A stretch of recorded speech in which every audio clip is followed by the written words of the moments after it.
Minister, myself and Deputy John Brady requested this debate at the Business Committee on Amnesty International's utterly damning report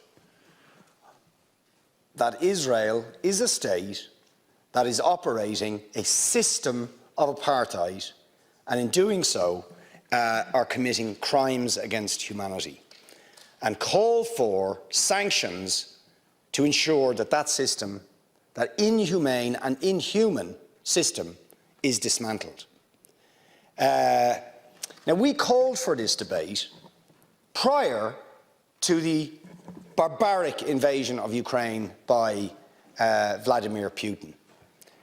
And all of us have rightly condemned the crimes against humanity that are being committed by Vladimir Putin in Ukraine.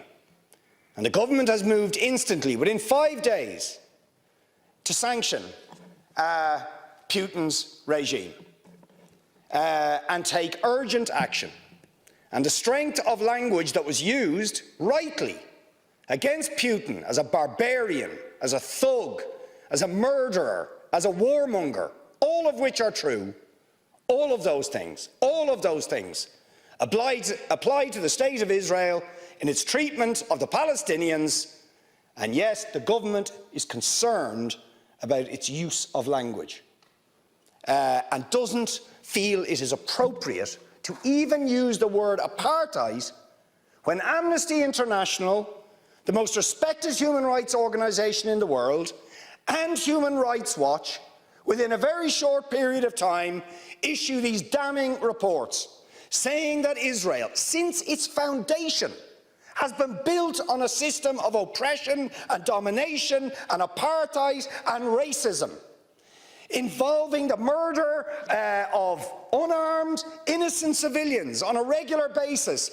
arbitrary detention and imprisonment, land annexations, the displacement of people, the denial of basic fundamental rights to 6 million Palestinians who are displaced outside Israel and the occupied territories, to the right to their return to their homes, to the illegal blockade of Gaza, which has left, as they say in the report, Gaza in a permanent state of humanitarian crisis, denying people access to food, to water, and treating the Arab population as a whole, the Palestinian population as a whole, as an inferior race.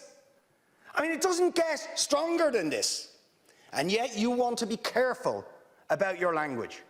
You're happy to correctly use the most strong and robust language to describe the crimes against humanity of Vladimir Putin, but you will not use the same strength of language when it comes to describing Israel's treatment of the Palestinians, when it is now being documented and detailed by two of the most respected human rights organisations in the world, and indeed has been alleged by dozens and dozens of non-governmental organisations, and to be honest, anybody who looks honestly at the decades of brutal, inhumane persecution of the Palestinians, successive assaults on Gaza, the annexation of their land and territory, the systematic application of apartheid rules, you don't want to even use the word apartheid.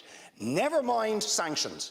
5 days sanctions against Putin and his thugs, 70 years of oppression by the Palestinians, and it wouldn't be, what was the word you used? It wouldn't be helpful to impose sanctions. Amnesty International are calling for Israel to be referred to the International Criminal Court for crimes against humanity. Will you support it? They are calling for targeted sanctions against Israeli officials who are perpetuating the system of apartheid, just exactly the same types of sanctions you've just initiated against Vladimir Putin. Will you support it?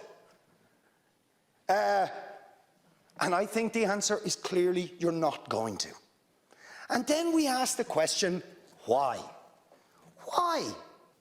Now you see, if you're going to have moral standards, those standards have to be consistent. Otherwise they are not standards at all, they are just cynicism.